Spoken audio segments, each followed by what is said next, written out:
Hey loves, it's Britt, and in this video I'm continuing my Sun in the Composite Chart Houses series.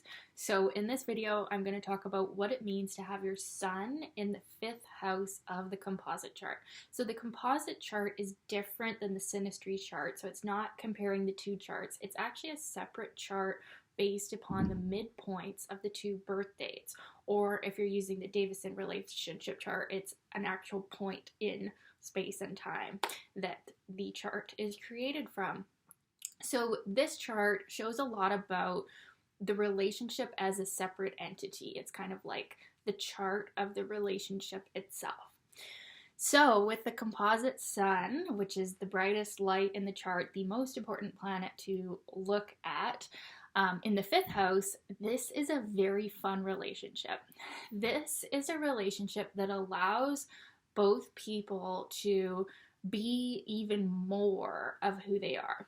So you'll notice that in a relationship, even a friendship, like I have some friends that I have this placement with,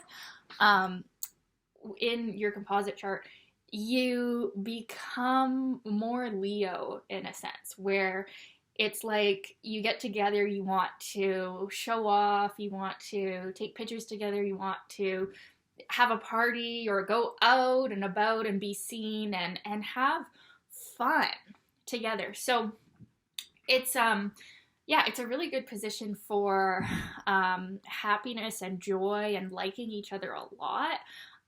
It can also bring a pretty heavy sexual attraction and feeling of pleasure and enjoyment in the other's presence. So if it is a romantic relationship, it's very romantic, it's very sexual. It can feel like one of the most romantic or exciting love affairs of your life. Now, if you have other more serious things going on in the composite chart, this can be a wonderful position for a long-term relationship that does not lose its spark, like the couple that continues to date each other even after being together for 20, 30, 40, 50 years.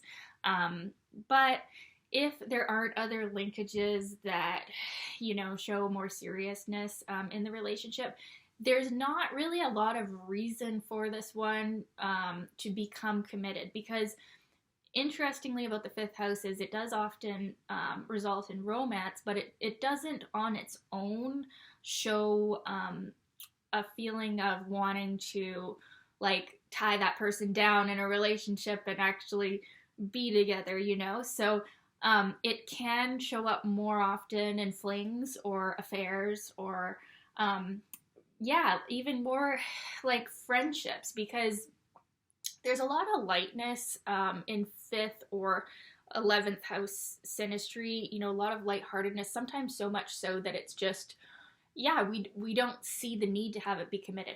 Now, this could also show up in a couple that is committed to each other, but they just don't feel the need to ever get married, and they have sort of like a casual relationship where they don't live together and they don't marry, but they're still together. So it can show up in a relationship that's kind of more like that. Or it can be a very exciting, romantic, fun marriage if they have other links and other compatibility shown in the synastry and that would show longevity.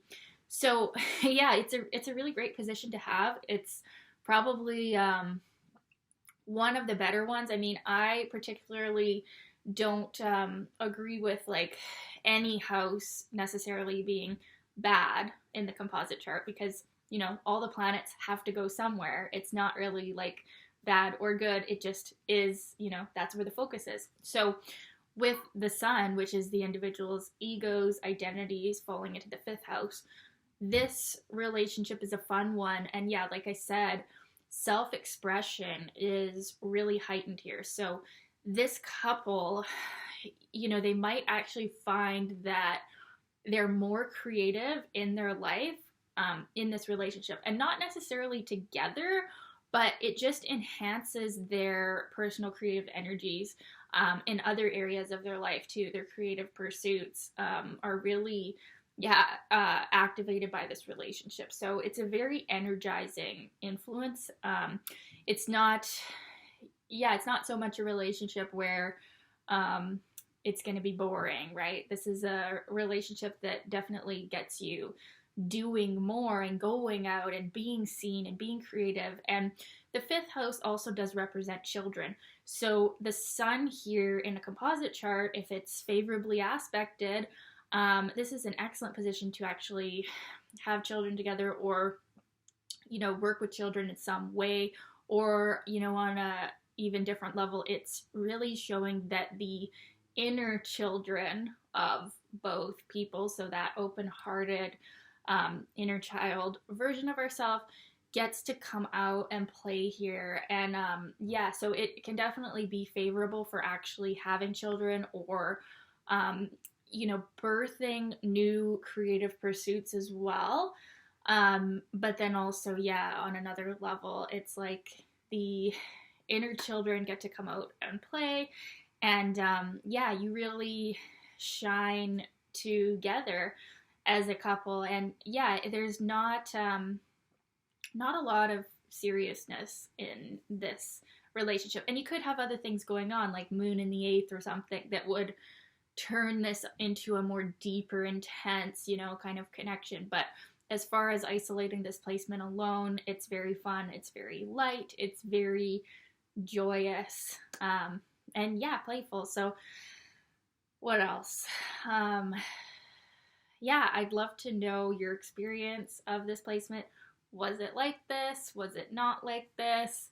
Um, yeah, so I'm continuing my Sun through the Composite Houses series. A few of you have requested certain ones. I'm trying to go in order, but I might not. So stay tuned for more. Okay, love you guys. Thanks for watching. Bye.